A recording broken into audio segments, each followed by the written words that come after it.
Olá, pessoas. Nesse vídeo, nós vamos falar de dois poetas da segunda geração modernista brasileira, Vinícius de Moraes e Carlos Drummond de Andrade. É interessante que, ao falar dos dois, né, já tecendo uma ligação, uma comparação, que o Vinícius de Moraes é aquele cara boêmio, muito dado a bebidas, a esse tipo de coisa, a namoros. E o Drummond é um cara comportadíssimo, um pai de família, um sujeito muito pacato, mas aí ao longo do tempo vai se descobrindo que o Drummond também não era aquele exemplo todo que parecia ser. Mas vamos começar com o Vinícius. Né? O Vinícius é carioca, ele nasce na Gávea em 1913 e morre em 1980. Vinícius foi poeta, dramaturgo, jornalista, diplomata, cantor, compositor. Ele seguiu durante muito tempo na carreira diplomática até ser cassado em 1968 pelo AI-5, né? O AI-5, que é o ato institucional número 5 da ditadura militar, foi o mais cruel de todos os atos. Ele veio à tona esses dias, né, com o episódio daquele deputado bombadão, né, que defendeu a volta do AI-5. O AI-5 foi a cassação de todos os direitos e liberdades individuais, e cassou o Vinícius, inclusive. Bom, Vinícius foi um sujeito boêmio, como eu já disse, fumante, muito chegado a um uísque, tá? Esse tipo de coisa. Casou 9 vezes, tá? E quando morreu, a irmã dele deu uma entrevista dizendo que Vinícius passou a vida em busca do amor verdadeiro. E nesse amor verdadeiro ele casou só de casamentos, nove casos, né? Sem os casos extraconjugais. As ex-esposas se tornaram amigas. O caso do Vinícius é como se as próprias mulheres, né, já soubessem daquele perfil dele. Então, assim, até onde eu sei, todas se falam, se tornaram amigas, contatos, tá? Sem grandes problemas com relação a isso. O Vinícius atuou na literatura, no teatro, no cinema, na música, né, como eu já disse, na literatura principalmente através de sonetos, que são poemas de 14 versos, lindíssimos, por sinal, os sonetos do Vinícius. São muito bacanas mesmo, vale muito a pena você ler a poesia do Vinícius. Num dado momento, o Vinícius flertou com o integralismo. O integralismo foi uma corrente meio fascista, nacionalista, fascista, que teve aqui no Brasil, no Brasil, liderado por um outro escritor chamado Plínio Casado, e naquele período de Getúlio Vargas. Né? Mas a partir de 1942, o Vinícius já passa a flertar com ideias comunistas e não mais com o tal do integralismo. Né? Em 1936, em pleno governo de Getúlio Vargas, o Vinícius trabalhou para o governo como censor de cinema. Né? É um fato muito negativo, que os biógrafos não gostam de citar isso, né? Porque não é legal para a história de nenhum, para a memória de nenhum artista, nenhum escritor, você ter sido censor, né? Ter trabalhado na censura. O Vinícius e o Drummond trabalharam na censura, na censura de Getúlio Vargas. Tá? Então, no caso do Vinícius, foi um censor de cinema. Em 1968, já falei, né, foi afastado da carreira diplomática pelo AI-5, e há uma mudança significativa na poesia do Vinícius a partir dos anos 40. Então, por exemplo, ele passa a usar uma linguagem mais simples, que esse período de 1940 exatamente compreende o período da segunda geração modernista, né, que vai de 1930 a 1945. Uma linguagem mais sensual, né? Há muitos poemas do Vinícius, muitos sonetos dele bem sensuais, excitantes até, eu diria, assim como há também uma poesia social. Então, o Vinícius foi um cara que compôs, que fez poemas de vários estilos, tá? Desde a sensualidade à crítica social. Na música, né, ele embarca na bossa nova, né? Em 1958 surge a bossa nova no Brasil e o Vinícius se torna um dos principais representantes da, da bossa nova. Como eu também já disse, né, ele se torna, embora tenha participado do integralismo, que foi um grupo meio fascista, nacionalista, em 1942 ele se torna um antifascista e passa a flertar com ideias comunistas e até a ser influenciado por ela. Então, é interessante no aspecto da vida do Vinícius esse lance do amor, né? Esse é um caso que chama bastante atenção, não só pela quantidade de casamentos, que quando eu falo em 9 casamentos, eu estou falando em 9 casamentos de cartório, tá? No cartório. E muitas paixões, né, ao longo da vida. Ele foi um cara assim, um artista assim. Bem diferente dele, tivemos o Carlos Drummond de Andrade. Tá, o Carlos Drummond de Andrade, que nasce em Itabira, uma cidadezinha mineira muito bonitinha. Estive lá não faz muito tempo e a cidade tudo gira em torno do Drummond. Não? O neto dele é procurador, curador da obra dele. Então você tem lá um parque, tem escultura do Drummond, tem poemas do Drummond impresso em placas de ferro, né, pela Vale do Rio Doce, ou companhias que atuam lá na área, expostas em praça pública. Itabira respira Drummond, mas ele viveu pouco tempo em Itabira, na verdade. Ele veio bem cedo, né, para Belo Horizonte, estudou em Friburgo, veio para o Rio de Janeiro.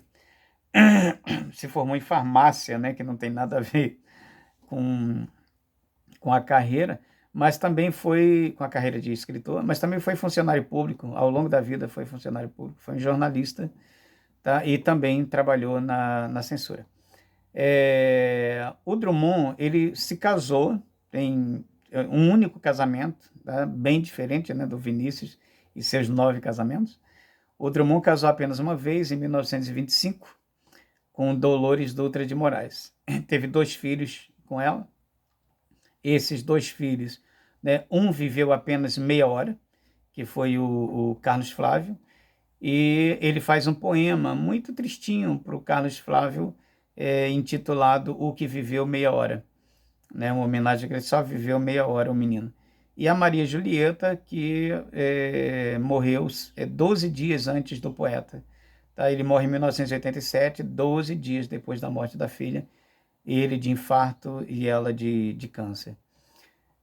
Então, o curador da obra do Drummond é um neto dele. Esqueci agora o nome do neto. E quem volta e meia vai lá em Itabira, quem lida com essas questões, né, autorais com a obra dele de modo geral. Pedro Drummond, o nome do neto que é responsável. O Drummond também foi... Também não, né? Porque o Vinícius ele apenas se tornou um simpatizante das ideias comunistas, mas passou pelo integralismo. O Drummond, em 1940, ele já se filia ao Partido Comunista. E o Drummond, assim, você tem vários poetas, vários escritores de direita, né, até de extrema direita, como é o caso do pessoal lá do integralismo, do Plínio Salgado e outros poetas. Agora, nessa geração Drummond, você tem muitos poetas, eu diria que a maioria deles, não só poetas, como escritores em geral, ligados ao Partido Comunista. Tá? Até hoje a gente tem esse perfil, né, de muitos poetas fazendo parte do Partido Comunista, do Partido dos Trabalhadores, dos partidos de esquerda, né, por valorizarem as liberdades individuais, as questões dos direitos humanos. Né? Então, veja só, em 1925, o Drummond se casa, né, com a Dolores Dutra, como eu já disse.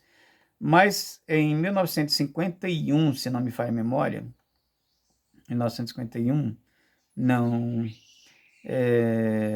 pouco, 1925, ele se casa com a Dolores. Se não me falha a memória, em 1951, ele conhece a Lígia. A Lígia Fernandes. E a Lígia vai se tornar a amante dele durante 36 anos. Tá? Por 36 anos, Lígia foi a mãe do Drummond. Lígia Drummond viveu esse amor clandestino, proibido.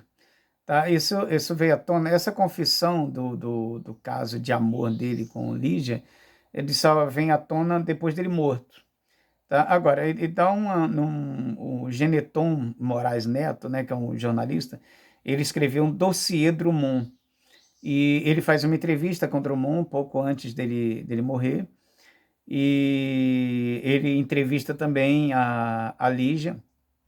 A Lígia, ela foi um caso de amor assim, muito discreto, muitíssimo discreto. Tá? E durou a vida inteira. A Lígia revela para o Geneton que o Drummond procurou várias outras mulheres, que o Drummond teve muitas namoradas, muitas no sentido de mais de 20. Agora, que a imagem que se tem do Drummond, diferente da imagem que se tem do Vinícius, né? A imagem do Vinícius é do boêmio, do cara bagunceiro, do cara mulherengo.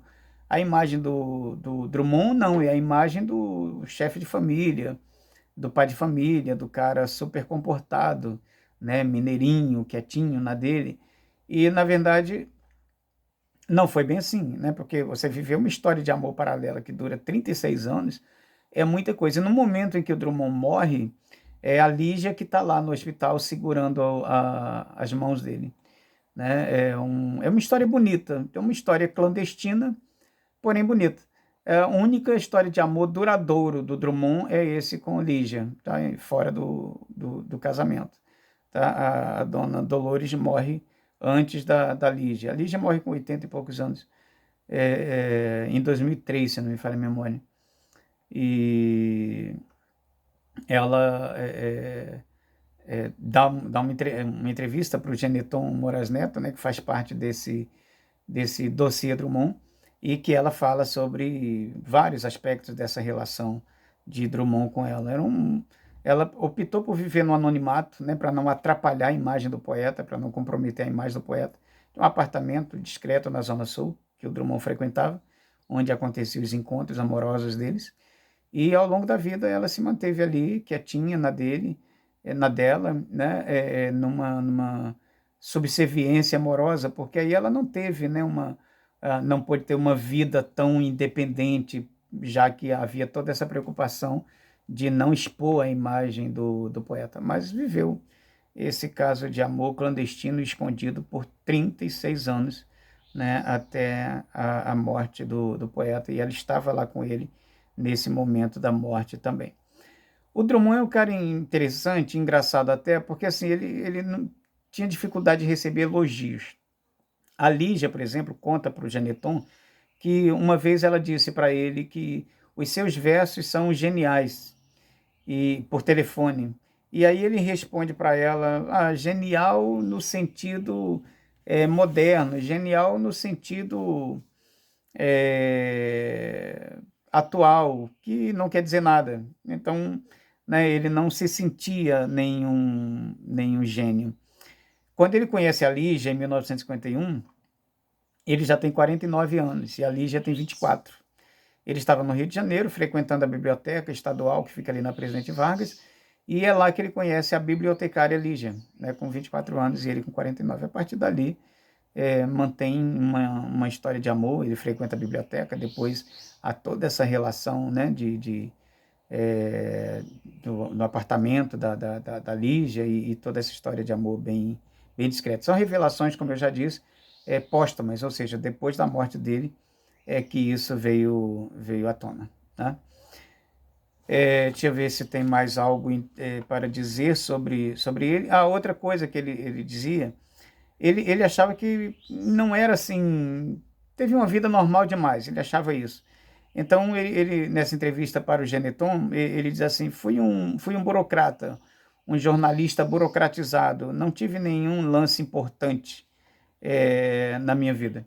E, embora o Drummond tenha sido um modernista, né, da segunda geração, ele é mais modernista no sentido cronológico, ou seja, porque ele estava escrevendo naquele momento, naquele período, do que por uma opção. porque ele critica o modernismo, inclusive, né? Segundo ele, a partir do modernismo, todo mundo podia ser poeta. Ele criticava isso, ele não concordava com isso, porque o modernismo adotou o verso livre, acabou com a coisa, com a metrificação do poema, contagem silábica, um monte de coisa que a gente vai ver mais tarde. Então, ou seja, se todo mundo podia fazer versos livres, sem preocupação de contagem silábica, sem aprender nada disso, então, né, para o Drummond isso era um incômodo, era, segundo ele, uma herança negativa do modernismo, né, já que agora todo mundo podia fazer poesia. E, na verdade, não é bem assim, não concordo totalmente com o Drummond, porque, assim, é, a poesia, como os parnasianos faziam, né, com contagem de sílaba, essa coisa toda, ela se torna muito mais técnica do que arte. Eu acho que o grande barato dos modernistas era exatamente a liberdade criadora, a liberdade criativa. Então você faz seu poema como quiser.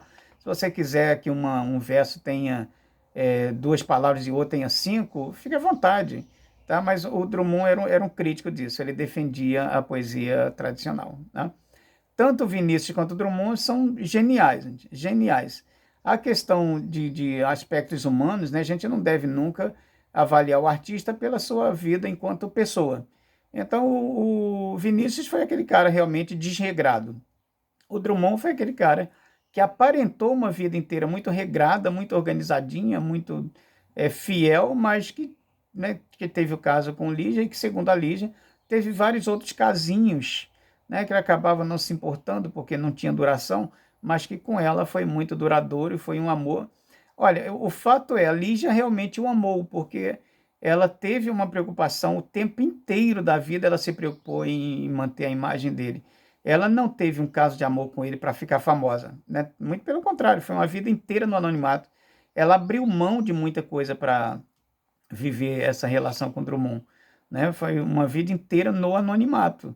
Ela não podia aparecer em público com o amor da vida dela, né? Mas então ela abriu mão de um monte de coisa. Ela não foi aquele caso assim, não estava com o poeta para enriquecer, para ficar famosa, para se dar bem, não de jeito nenhum. Tanto que o que ela tinha como propriedade é um apartamentozinho discreto, né, onde ele se encontrava, e que ela não, em momento nenhum, trouxe isso a público, a não ser depois da morte dele nessa entrevista para o Geneton. É isso, galera. Leiam poemas do Drummond, leiam poemas do Vinícius, eles são simplesmente maravilhosos, pertencem a essa segunda geração do modernismo brasileiro. Um abraço para todas e todos.